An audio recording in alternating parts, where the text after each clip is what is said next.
Hey folks, man, this is Monk, and we're back with another Classics of Cinematics. It's a show about classic films, man. We talk about the films that shaped and warped our childhoods, man. I'm joined as always with my co-host. We got Bobby Blockbuster. Yo. Yeah, today we're going to be talking about a film from 1993, and this is going to be Falling Down with Michael Douglas is our main star here, and the story goes as this: a middle-aged man dealing with both unemployment and divorce, William Foster, is having a bad day. When his car breaks down on a Los Angeles highway, he leaves his vehicle and begins a trek across the city to attend his daughter's birthday party.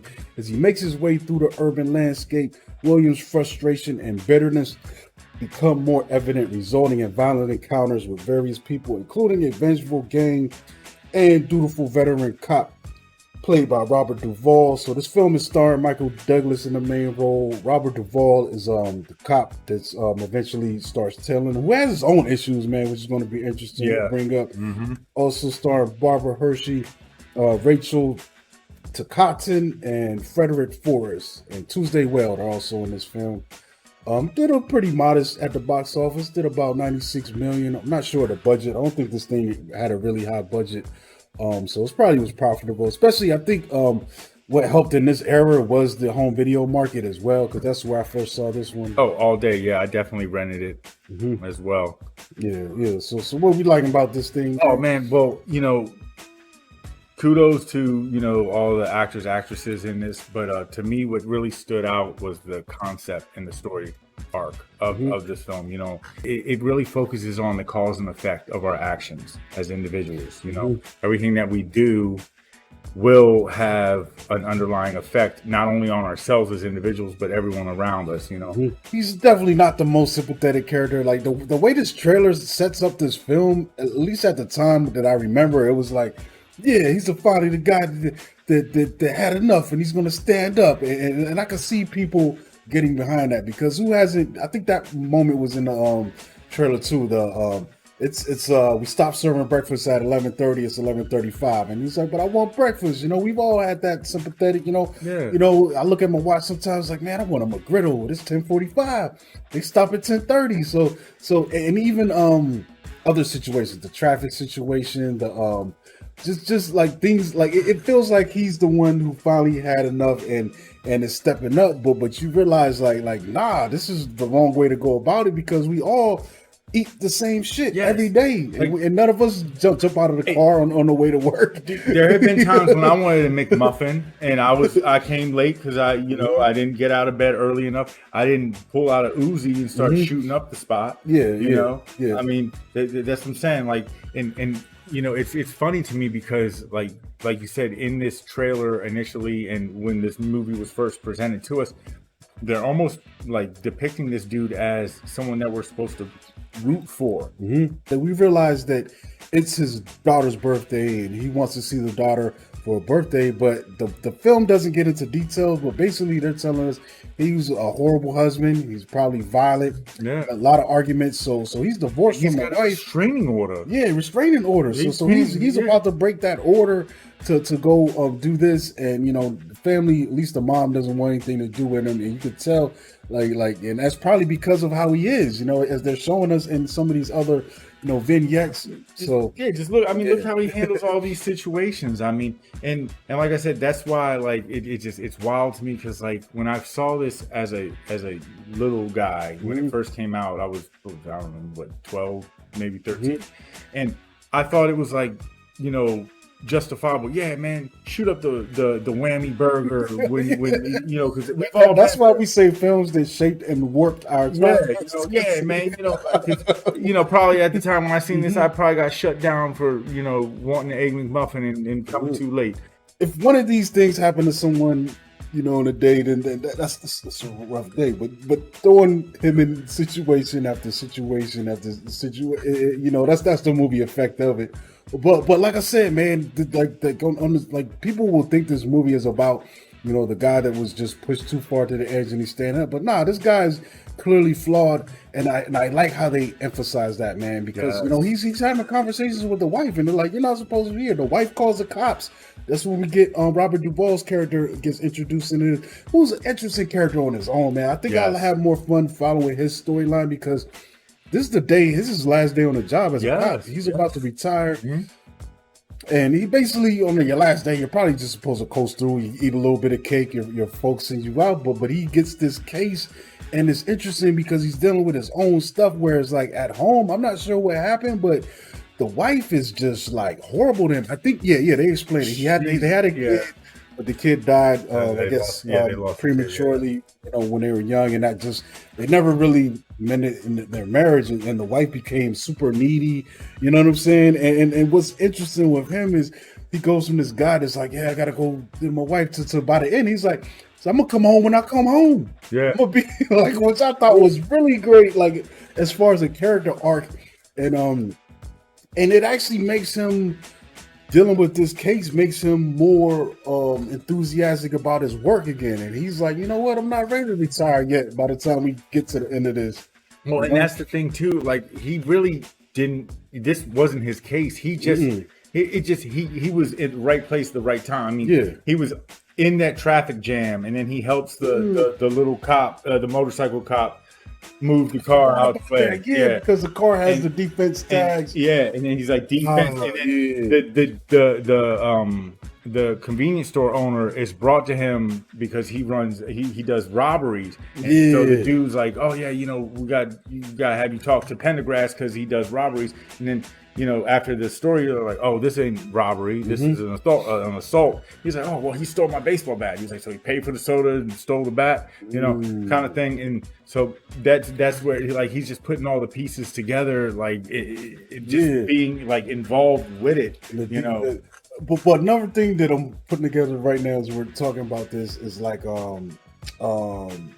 this guy is like he's treating his everything like even the way he wants to get back with his family, you know, basically he's treating the world like he's been treating his estranged wife and family, like basically, nah, even though the court says we're separated, I'm not supposed to see you, I'm going to do what I want anyway. He's an aggressor, So, and it makes sense why she said he's violent, you know, and you know, the cop asks us like, has he ever hit you or assaulted you? And she's like, not really. And he's like, what you mean? Like, you know, which makes me think maybe he's the kind of, he's gonna punch the wall behind your head or throws, you know, shit around and flipping the tables over. And that's one thing that I really enjoyed about this movie is it shows the inconsistencies of a lot of things that are going wrong with the world. Like, I mean, like she calls the cops because he called her and said, I'm coming home. And then they're like, oh, well, you know, what has he done? And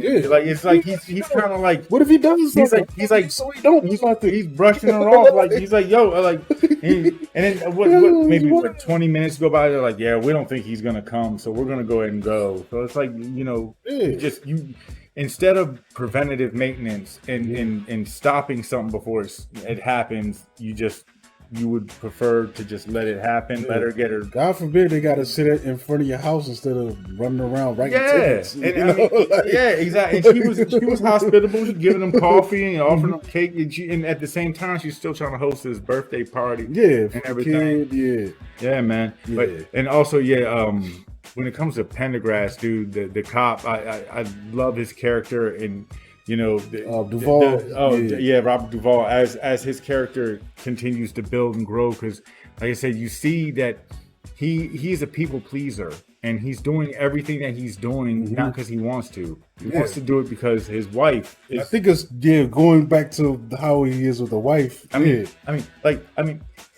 he's working at a desk pretty much, and he's catching a lot of flack for that. Like, he catches smoke from all of his co-workers, even from the boss, dude, like the captain of police or chief of police or whatever.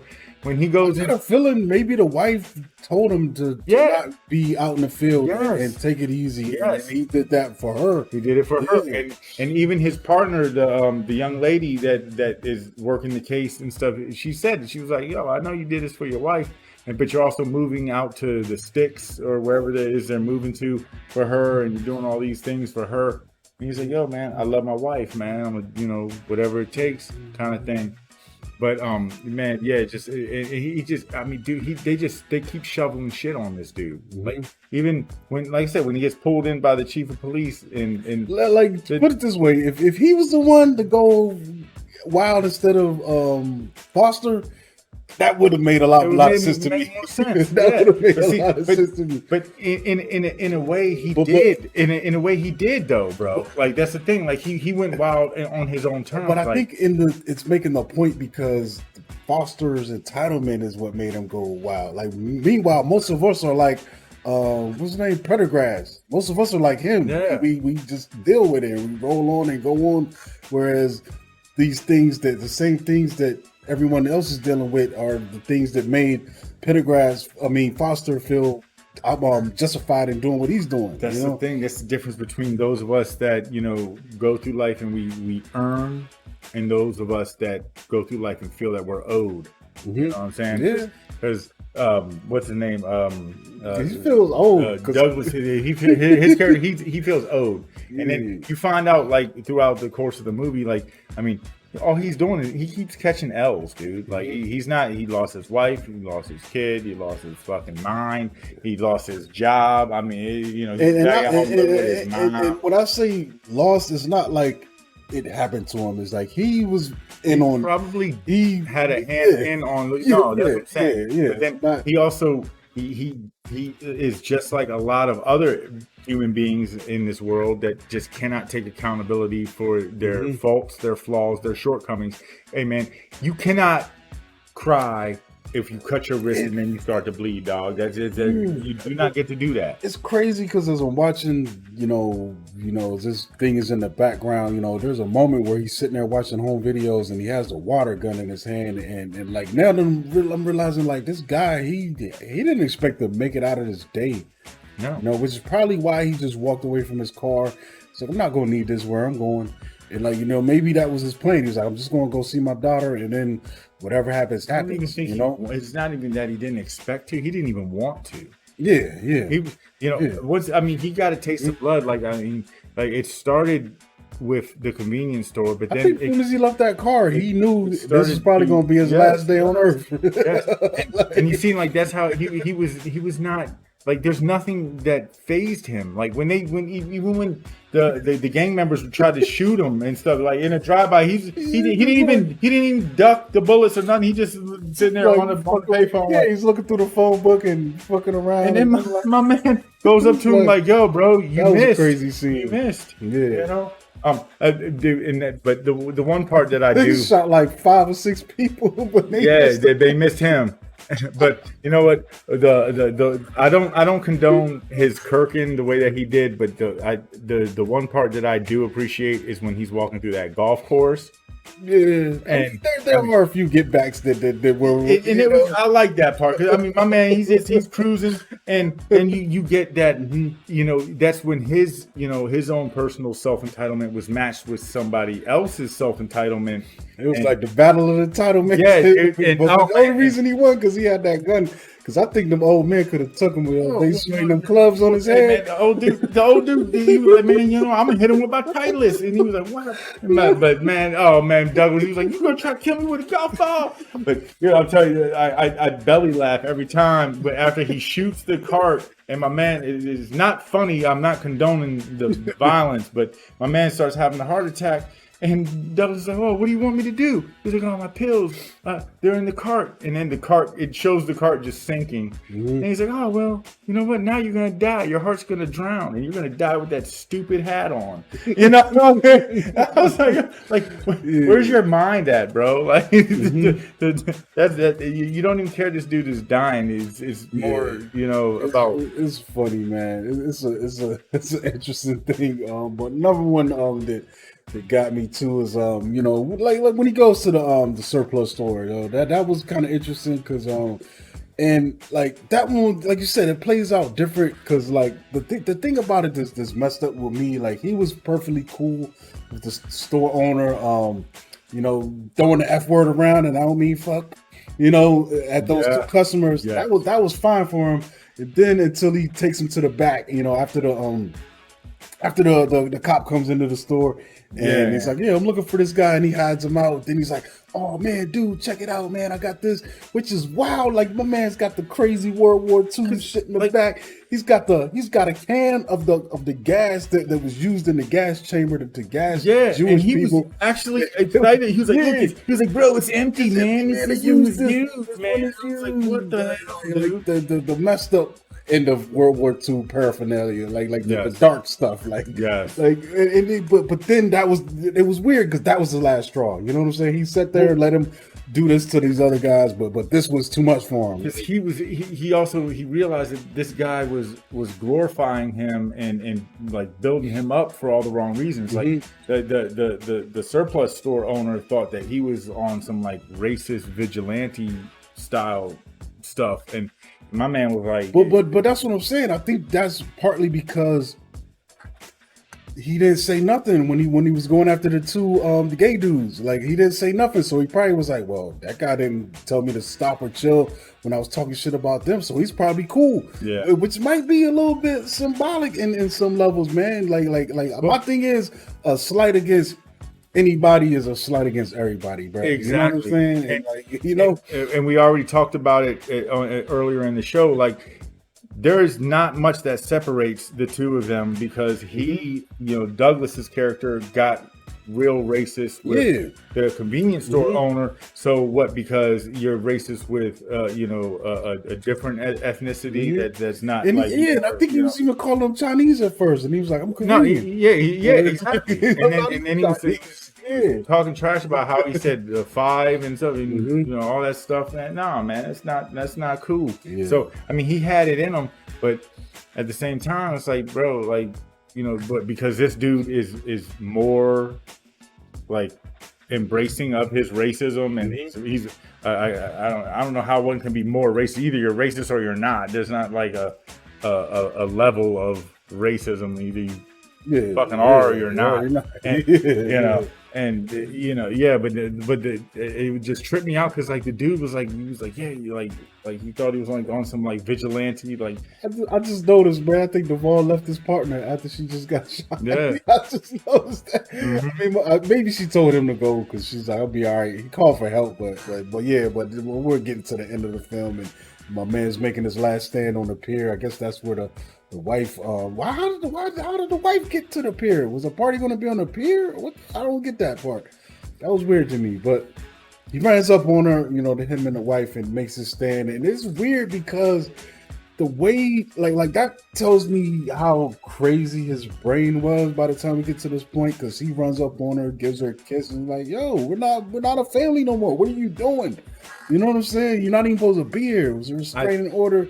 I think the wife took her and her, like, or they lured him, or she knew that he was coming to the house, so she took the daughter to come on with me, and they went out to the pier, and then that, because that's when he was in there sitting watching the videos with the gun and everything. Yeah, maybe he figured that was where they caught him. He was like, yo, this is our old spot. So but it's just so weird. But we get a sense of how warped he is in his brain. Like, he still thinks he has a family, man. Yeah. And like I said, man, like from the beginning, they make it known, or they give the audience the sense that this guy hasn't been the greatest husband, even when they were a family, So, dude, and then not for nothing, not even just with what we gather from the wife, but when the cops interview the mom, the mom is not, all together there. You can tell she's got her stuff with her,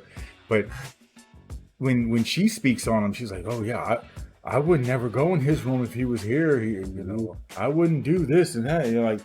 Like she was like, everyone who's encountered this dude on like a personal level is terrified of him. Yeah, I mean, he's an ex-defense contractor, and who just lost his job. So whatever he's been doing, he can't do that work anymore. So it's just weird, man. He's definitely flawed. There's things that the film doesn't show us per se, but they imply things. The insinuation of the man that he is. I mean, we can gather it by just what we see, the way he reacts in the situations that we were exposed to. But yeah, I mean, he seems like he has heavy anger issues, a lot of attitude. He probably kind of asshole that breaks important stuff that his wife had, or little glass things. He's probably going to choose work over family most of the time anyway. He's probably gone all the time, and it just didn't work out. You know what I'm saying? It's just a mess, man. I think he's the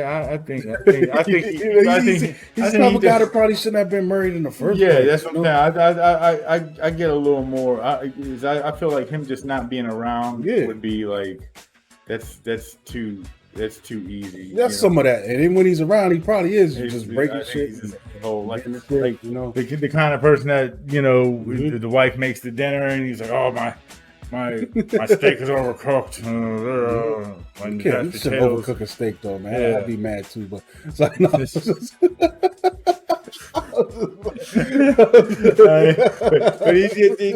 he comes off like you said, like he's angry about everything. There are some people in the world that are just bitter as F, dude, and they just nothing ever goes their way. Yeah, like I said, most of us aren't going to do this, man. Like, we all eat shit to some degree every day. It's part of living as a human.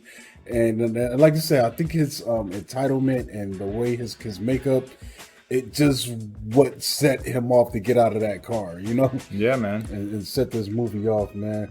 But yeah, I don't know, man. I recommend at least checking it out one time. You know what I'm saying? It is an interesting, piece of work from the era. You know what I'm saying? And honestly, the thing about it that stood out to me is like, the way this guy is portrayed. He's clearly just super entitled, man. And I think that's one thing that I think society now is more starting to point out and recognize, with some, people, some figures, some problem like Donald Trump, like he's kind of cut from the same mold as where this guy would come from, to me, I mean, and I can say this, and I don't give a F what anybody thinks about it, but he's like, he's a prime example of like white privilege, Yeah, for some reason he thinks he's just more important than everyone else.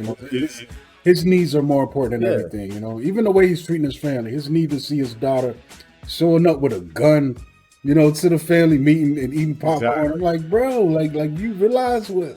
Nah, that doesn't matter. I'm more important. My feelings are more important than anything, And the crazy thing is that in almost every one of the situations that he was involved in throughout the course of this film, they could have been handled differently, but the fact of the matter is that they weren't. Nah, that's cool because ultimately that he's done. He pretty much gets himself killed, and maybe that's symbolic. And the film is trying to say that people like this, the world isn't for them.